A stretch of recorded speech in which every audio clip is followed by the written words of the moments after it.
You are already on a list. In fact, you are on about 1,000 of them. You walked past a camera 3 blocks ago that didn't just record you, it measured the distance between your eyes and matched it to your driver's license before you even reached the corner. Your phone isn't just in your pocket, it is screaming your location to 3 dozen data brokers who know exactly how long you stood in front of that pharmacy. We like to think of 1984 as a dystopian fiction about the future, a warning of what might happen if we aren't careful. I am here to tell you that is the wrong way to look at it. 1984 isn't a warning anymore. It is a technical manual that has already been implemented.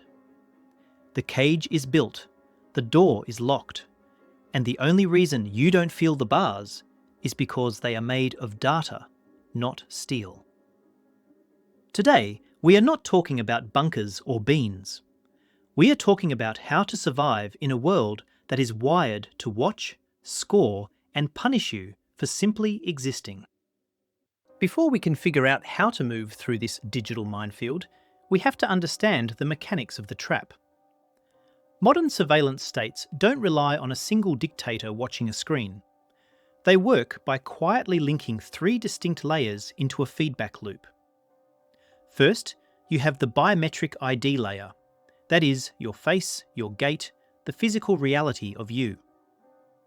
Second, the digital trace layer. The exhaust your devices leave every second of the day. And third, the behavioural score. The social credit style systems that take all that data and decide if you are a good citizen or a liability. When these 3 link up, they create a reality where obedience is rewarded with convenience, and dissent is punished with administrative paralysis. You don't get arrested. Your subway pass just stops working. Your bank account freezes. You become a ghost in your own city. If you want to maintain any semblance of autonomy, you need to understand these systems better than the people who built them. You need to secure your spot in the resistance of the mind right now, because once the algorithm flags you, it is too late to learn the rules. Let's run the simulation. Imagine it is a Tuesday evening. You are meeting a contact who has information on local supply chain disruptions. You are smart about it. You leave your primary smartphone at home on the charger. You take a burner phone, paid for with cash, and you keep it off until you are 2 miles away. You walk to a crowded park, sit on a bench, and wait. You feel invisible. You feel like a spy in a noir film. But 50 feet away, a smart billboard scans the MAC address of your burner the moment you turn it on to check the time. A weather app installed on the phone of the jogger running past you logs a Bluetooth handshake with your device. Above you, a drone ostensibly monitoring traffic flow captures the thermal signature of 2 people sitting on a cold bench. You haven't said a word. You haven't sent a text. But the system has already logged your location, your duration, and, by cross-referencing the jogger's data and the billboard's timestamp, it has a probabilistic match of who you are meeting. The net didn't catch you because you made a mistake. It caught you because you entered its water. The standard reaction to this kind of threat is what I call the airplane mode myth. People think that if they toggle a switch on their screen, they go dark. They think that if they deny an app permission to access their GPS, they are untrackable. This is a fatal misunderstanding of how hardware works. Your phone is a radio. Even without GPS, it is constantly shouting "hello" to every cell tower, Wi-Fi router, and Bluetooth device within range just to maintain readiness. Airplane mode is a software request, not a hardware kill switch. In many modern devices, the operating system continues to collect location telemetry in a buffer and uploads it the second you reconnect. The masses walk around with a tracking beacon in their pocket, convinced it is a shield because they turned off location services for Instagram. They treat digital tracking like a vampire that has to be invited in. The reality is that the vampire owns the house. Here is the logistics of the invisible web. It is powered by the ad tech ecosystem.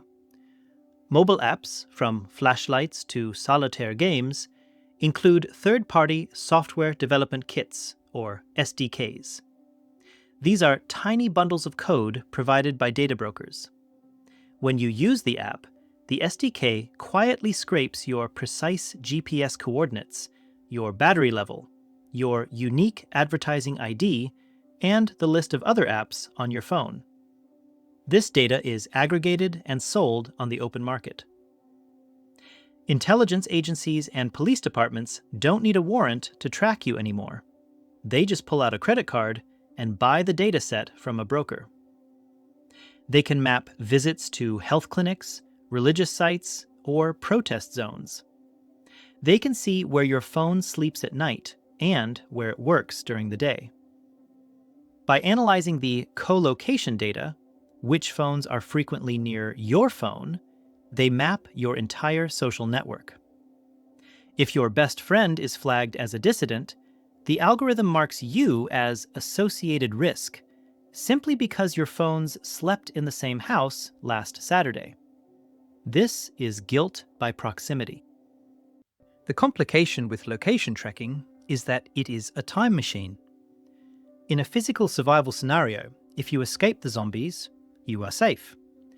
In the 1984 reality, escaping the immediate threat isn't enough, because the data is stored forever. We call this the retroactive dragnet. Let's say the government decides 3 years from now that attending a specific political rally was illegal. They don't need to have been watching you back then. They just query the historical database of location pings from that day. They rewind the tape. Suddenly, you are receiving a citation or a knock on the door for an event you had forgotten about. Your movements today are creating the evidence for crimes that haven't even been legislated yet. You are constantly generating a trail of breadcrumbs that can be followed backward from the future. This changes how you have to live. It means every movement in public is a permanent record. Now, let's add the visual layer. You are walking through a transit hub in a major city. You've ditched the phone, so you think you are clear. You keep your head down, pull up your collar, maybe wear a baseball cap. You are trying to be the grey man, blending into the flow of commuters. But mounted on the pillars every 30 feet are 4K high-definition cameras equipped with live facial recognition, or LFR. As you walk past a digital advertising kiosk, a camera hidden in the bezel scans your face. It doesn't just see a face, it maps the nodal points, the distance between your eyes, the shape of your cheekbones, the depth of your eye sockets. In 0.2 seconds, it converts that geometry into a mathematical hash. It compares that hash against a database of 10 million driver's licenses, wanted posters, and social media profiles. Before you reach the escalator, a red box highlights your face on a control room monitor 3 miles away. The system flags you not because you are a criminal, but because you look nervous. Your micro-expressions triggered an anomaly alert. When people hear about facial recognition, their first instinct is concealment. They buy anti-surveillance fashion, scarves with reflective patterns designed to confuse sensors. Or they rely on medical masks left over from the pandemic.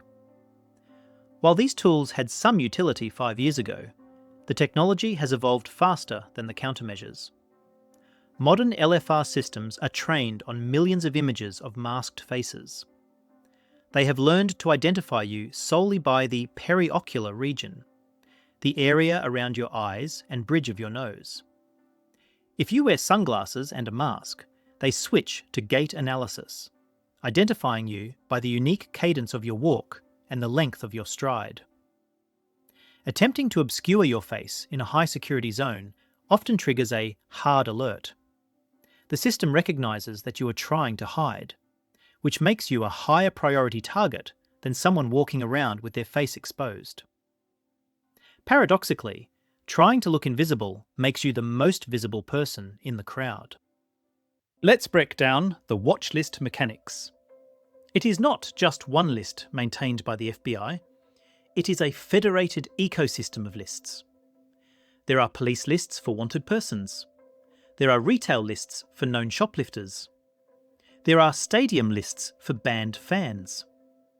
And increasingly, these lists share data. In London, police vans scan crowds in real time. In the US, companies like Clearview AI have scraped billions of images from social media to create a search engine for faces that any law enforcement agency can use. The danger here is function creep. A system sold to stop terrorists is inevitably used to find jaywalkers, unpaid parking tickets, or political protesters. The algorithm generates a similarity score. If you are an 80% match for a suspect, the system might flag you. And since these algorithms often have higher error rates for minorities, the risk of false identification is statistically significant. You get stopped, questioned, and potentially detained, not because of what you did, but because an algorithm decided your cheekbones looked like a fugitive's. The specific complication with LFR is the death of anonymity in public space. Historically, you had privacy in a crowd. You could attend a controversial meeting, visit a psychiatrist, or go to a protest, and as long as no one you knew saw you, you were anonymous. That is gone. LFR automates the identification of every single person in a crowd simultaneously. It makes presence a logged event. If you attend a protest against surveillance, your face is scanned, ID'd, and added to a database of politically active citizens. This creates a chilling effect. You stop going to meetings. You stop organising. You stop exercising your rights because you know the camera is creating a permanent dossier of your associations. The threat isn't just getting caught doing something wrong. It is the psychological weight of knowing you can never be essentially alone when you are outside your home. We move to the third layer, the score. Imagine you are Alex again. You've managed to avoid the cameras and keep your phone off. You go to the train station to buy a ticket out of the city. You tap your card. The turnstile beeps a harsh descending tone. Red light. You try again. Red light. A message flashes on the screen.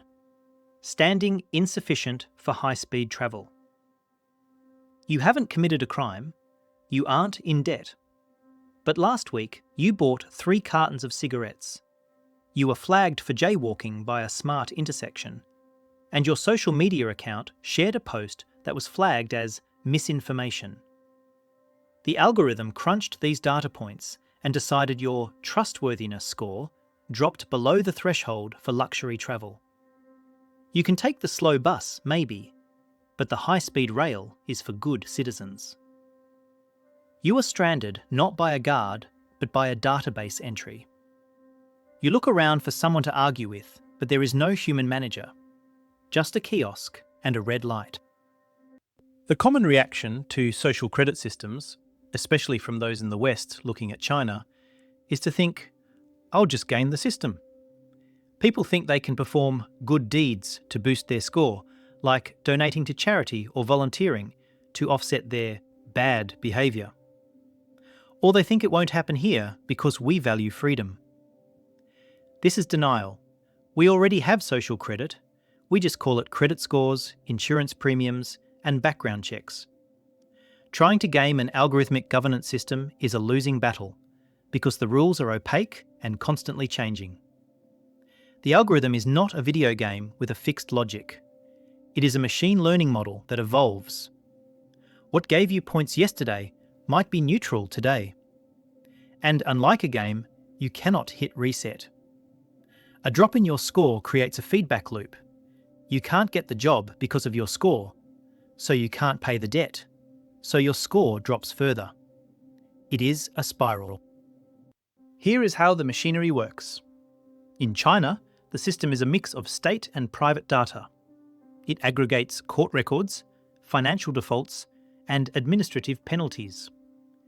If you end up on a blacklist for unpaid debts, you are banned from flying or staying in luxury hotels.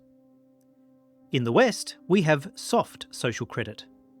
This is the convergence of ESG, environmental, social and governance scores for corporations, and risk scoring for individuals. Banks can close your account if you are deemed a reputational risk. PayPal or Patreon can deplatform you for speech that violates their terms of service. Landlords use AI screening services that scrape your digital life to decide if you are a good tenant. The logistical nightmare is that these systems are privatised. There is no central government office to appeal to. You are fighting a decentralised hydra of private companies sharing data on your risk factor. The punishment is exclusion from the modern economy. You are pushed to the margins, forced to use cash, forced to live in the grey economy. The most insidious aspect of behavioural scoring is contagion. The system doesn't just judge you, it judges who you know. If you associate with people who have low scores, dissidents, debtors, or troublemakers, your score takes a hit. This turns the population into its own police force. You stop inviting that outspoken friend to dinner because you are worried it might affect your mortgage application. Families pressure their members to fall in line so they don't drag down the household average. It weaponises social pressure. In a survival situation, your greatest asset is usually your community, your tribe. This system attacks that directly by disincentivising trust. It encourages you to isolate yourself from anyone who might be a liability. It breaks the human bonds necessary for resistance before the resistance can even form. Let's bring it all together. The convergence. It is 3 years from now. You wake up. Your smartwatch, which tracks your heart rate and sleep quality, syncs with your health insurance app.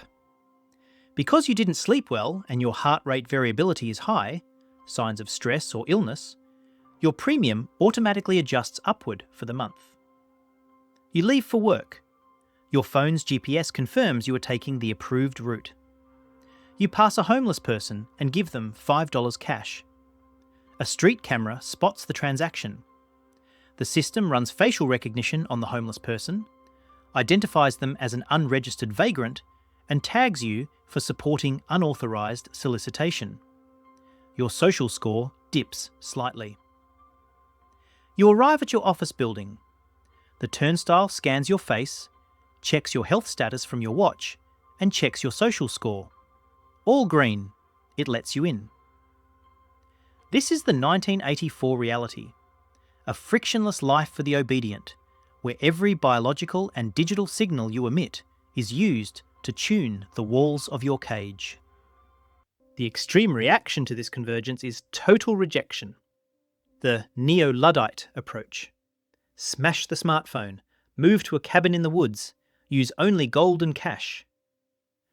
While this sounds romantic, it is functionally impossible for 99% of the population. Unless you are wealthy enough to buy total isolation, you cannot opt out completely. You need a job. You need to pay property taxes. You need medical care. All of these interface with the system. If you try to go fully analog in a digital world, you don't become free. You become a target. You trigger the anomaly alerts we talked about. The system views a lack of data as suspicious. If you have no credit score, no digital footprint, and no phone, you are flagged as a potential criminal or terrorist. The goal of survival here isn't to vanish, it's to manage your exposure without destroying your life. We have to talk about the spies inside your house. The Internet of Things. Smart fridges, Alexa, Ring doorbells, smart thermostats. These devices are the eyes and ears of the surveillance state inside your private sanctuary. Police departments are increasingly subpoenaing footage from private doorbell cameras to build neighbourhood dragnets. Your smart meter data reveals exactly when you are home and when you are not, based on power consumption spikes. Smart TVs capture voice data and viewing habits. From a logistics standpoint, these devices are incredibly insecure. They often have hard-coded passwords and little encryption. They are the weak points in your digital fortress. But more than that, they normalize surveillance. You are training yourself to be watched. If you are building a preparedness plan, you need to conduct a ruthless audit of your home. Any device that connects to the internet is a leak. If it has a microphone or a camera, it is a potential witness against you. The convenience of turning on your lights with your voice is the price of your privacy. The complication of convergence is that you don't own your things anymore. You are just renting the software that runs them.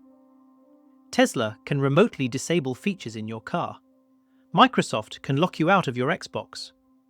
Amazon can delete books from your Kindle. When everything is connected and dependent on a server, the company, or the government compelling the company, can brick your life with a keystroke. This is digital feudalism. You are a serf on their platform. If you misbehave, if your score drops, they can revoke your license to use the tools you paid for. This makes redundancy critical.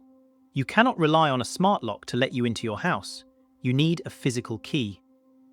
You cannot rely on the cloud for your family photos. You need a hard drive in a Faraday bag. You have to build physical backstops for your digital vulnerabilities. So, how do we fight back? Let's look at a success story. Meet Sarah. Sarah is an activist in a high surveillance zone. She doesn't smash her phone, she compartmentalizes. She has a clean phone, a standard smartphone registered in her name, full of innocuous apps, cat photos, and boring texts. This is the phone she carries to work, the one she lets the trackers see. It establishes her normalcy pattern. But she also has a grey device, a hardened tablet with no SIM card running a privacy-focused OS like Graphene OS. She only turns it on in secure locations. She uses it to communicate via encrypted, decentralized apps that don't require phone numbers. She never brings the two devices together. She effectively splits her identity. To the system, Sarah is a boring, compliant citizen. To her network, she is an active operator. She is hiding in plain sight by feeding the algorithm exactly what it expects to see. The mistake many make is thinking encryption solves everything. They download Signal or use Bitcoin and think they are James Bond. But they use these tools on a compromised operating system. If you use an encrypted app on a phone that has a keylogger installed by a malicious game, your encryption is useless. Or they use Bitcoin, which is a public ledger where every transaction is traceable forever. Real digital survival requires OPSEC, operational security, not just tools. It requires discipline. It means auditing your app permissions weekly. It means using a VPN not just to watch Netflix, but to obfuscate your traffic constantly. It means understanding that incognito mode does nothing to stop your ISP from logging your visits. You have to move from a mindset of buying privacy to practicing hygiene. It is boring, repetitive work, but it is the only way to reduce your blast radius. Let's talk about offensive countermeasures. We call this data poisoning. If you can't stop the collection, you can corrupt the dataset.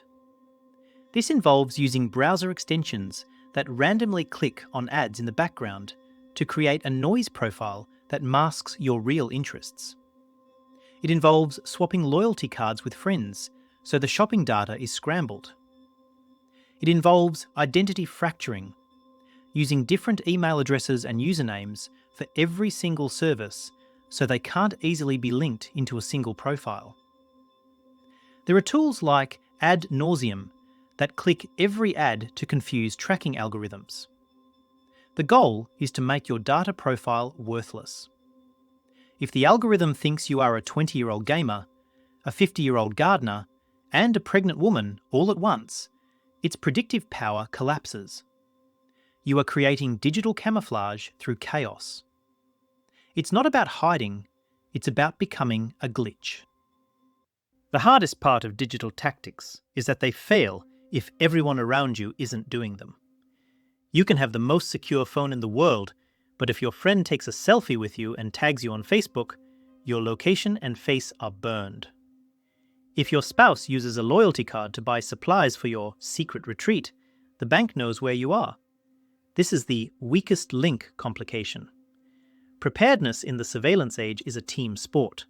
You have to build a culture of security within your family and group. You have to normalize leaving phones in the car during sensitive conversations. You have to agree on what gets posted and what doesn't. You can't just be a tech wizard, you have to be a diplomat. You have to convince the people you love to inconvenience themselves for the sake of a threat they can't see. Finally, we need physical resilience. Imagine the system locks you out. Your accounts are frozen. Your smart car won't start. This is when you pivot to the analog fallback. You reach into your safe. You have cash, small bills, widely accepted. You have physical maps of your city and region because Google Maps is gone. You have a radio scanner to listen to emergency frequencies since your news feed is cut. You have a bicycle, the ultimate low-tech, high-efficiency vehicle that leaves no digital exhaust. You have a network of 3 people you trust with your life. And you have pre-arranged dead drops or meeting points that don't require electronic coordination. If X happens, meet at the old oak tree at noon. This isn't nostalgia, it is redundancy. When the digital layer turns hostile, the physical layer is your sanctuary. You need to be able to function as if it is 1950, even while the world around you is living in 2050. The typical prepper fantasy is the lone wolf, the guy who runs to the woods with his gun and his bug-out bag. In a surveillance state, the lone wolf is easy prey. He is an anomaly. He is isolated. A drone can spot a heat signature in the woods in seconds. True survival requires social steganography, hiding within the herd. It means maintaining a surface-level appearance of compliance while building deep offline networks. It means being the helpful neighbour, the boring employee, the guy nobody looks at twice. You don't want to be the guy in camouflage. You want to be the guy in the grey windbreaker who looks like he's going to fix a copier. Camouflage isn't about blending into trees anymore. It's about blending into the social expectations of the algorithm. Logistically, you need to build what I call a low-tech mesh. This involves diversifying your dependencies. Don't keep all your money in one bank. Keep some cash, maybe some precious metals, maybe some barter goods. Don't rely on one ID. If you can legally have a passport and a driver's license, keep them separate. Maintain hard copies of essential documents, deeds, titles, medical records. If the database gets corrupted or malicious, paper is your proof of reality. Learn skills that are valuable offline: first aid, mechanical repair, carpentry. These make you useful to a community in a way that knowing how to code won't if the power goes out or the internet is firewalled. The goal is to ensure that if your digital avatar is deleted, your physical self can still eat, move, and shelter. You are building a life that can disconnect without collapsing. The final complication is psychological. Living this way is exhausting. It is slower. It is more expensive.